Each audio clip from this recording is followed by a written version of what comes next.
जी अस्सलाम वालेकुम। आज हमारा टॉपिक है एगिलेक्टिया यानी कि absence of milk in the breast. ये बहुत ही ऐसा टॉपिक है कि जिसके बारे में मुझे लगा कि बात करना बहुत ज़रूरी है, क्योंकि अक्सर ख़वातीन, अक्सर माएँ इसका शिकार होती हैं कि बच्चे की पैदाइश के बाद वो शिकायत करती हैं और मेरे पास आती है कि डॉक्टर साहब मेरे ब्रेस्ट में मिल्क नहीं आ रही। तो आज हम डिटेल में बात करेंगे कि एगिलेक्टिया यानी कि absence of milk in the breast क्यों होता है और इसका होम्योपैथिक में क्या इलाज है। तो हम इसको डिटेल में समझेंगे इंशाल्लाह। देखिए, ब्रेस्ट बेसिकली जो है इसको मेमोरी ग्लैंड भी कहा जाता है। ये एक एक्सोक्राइन ग्लैंड है, ठीक है, और इसका ताल्लुक डायरेक्टली ब्रेन के साथ है। ब्रेन में एक जो है वो मास्टर ग्लैंड है जो कि हाइपोथैलेमस से अटैच है, जिसका नाम है पिट्यूटरी ग्लैंड। उसके एंटीरियर लोब से एक हार्मोन निकलता है, इसका नाम है प्रोलैक्टिन हार्मोन। ये इस हार्मोन के बारे में आपने अक्सर सुना भी होगा। जब प्रेगनेंसी वगैरह या इनफर्टिलिटी और कोई कंडीशन होती है तो अक्सर गायनोकोलॉजिस्ट जो है वो इस हार्मोन का टेस्ट करवाती है।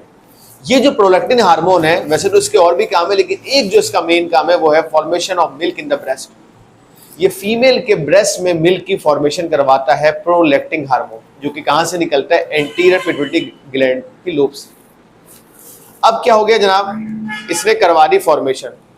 ब्रेस्ट में मिल्क की फॉर्मेशन के बाद ब्रेस्ट में से मिल्क जो निकलता है, उसके निकलने के लिए एक और हार्मोन है जो कि पोस्टीरियर लोब से निकलता है, उसका नाम है ऑक्सीटोसिन हार्मोन। होता क्या है कि जब भी बच्चा ब्रेस्ट की निपल को सक करता है तो वो सकिंग ऑफ द चाइल्ड से क्या होता है कि वो आपका ऑक्सीटोसिन हार्मोन स्टिमुलेट होता है और वहां से मिल्क बाहर निकलता है। इस हार्मोन के बारे में भी आपने सुना होगा। अक्सर लोग जो गाय भैंसे पालते हैं वो ऑक्सीटोसिन हार्मोन लगाते हैं गाय भैंसों को, जिसकी वजह से उनकी मिल्क की ज़्यादा इजेक्शन होती है। तो oxytocin hormone basically milk ejection करवाता है और प्रोलैक्टिन हार्मोन करवाता है मिल्क की फॉर्मेशन।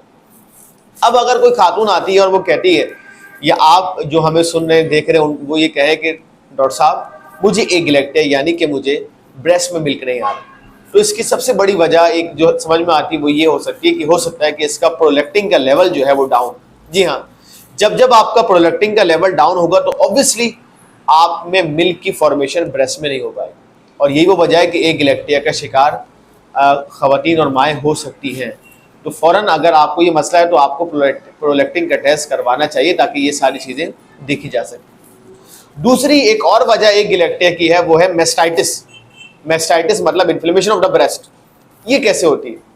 अब आप देखिए, बच्चा जो है निपल को सक कर रहा है ऑब्वियसली, तो बाज़ दफ़ा जैसे हम देख रहे हैं आजकल सर्दियों का मौसम है तो निपल बहुत ज़्यादा ड्राई और क्रैक पड़ जाते हैं उसके अंदर, और बच्चा तो ज़ाहिर है उस मुंह में, जब बच्चा हाथ वाथ चलाने वाला हो गया तो बच्चे ने ज़मीन पे हाथ लगाया और फ़ौरन मुंह में रखा तो उसका मुंह क्या हो गया? इन्फेक्शस हो गया ना।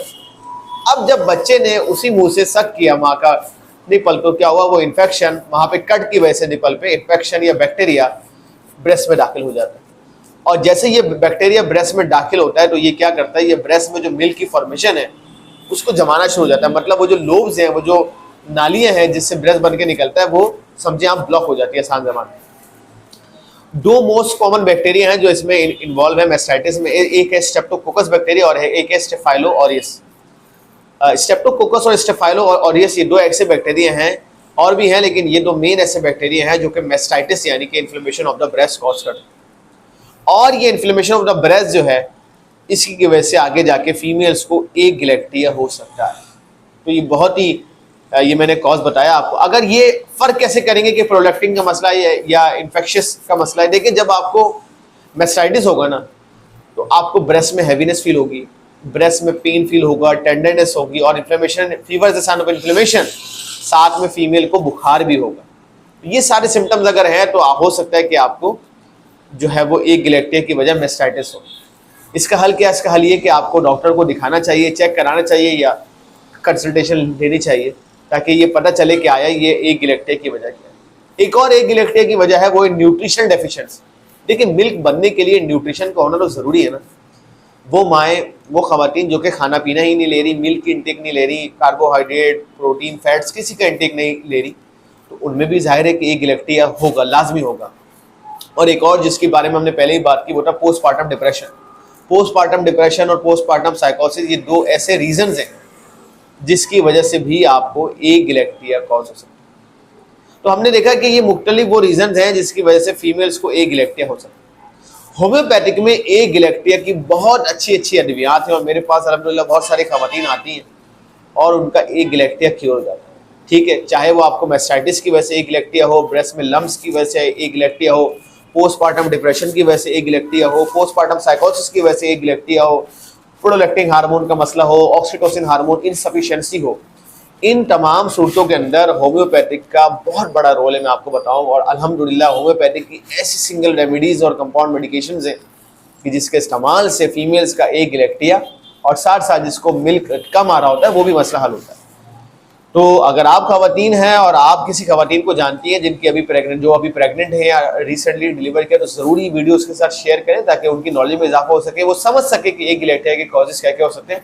और मेरे चैनल को जरूर लाइक करें, सब्सक्राइब करें, दोस्तों के साथ शेयर करें ताकि इस तरह की वीडियोस और आप देख सकें। अपना रखिएगा बहुत सारा ख्याल। अल्लाह हाफिज़।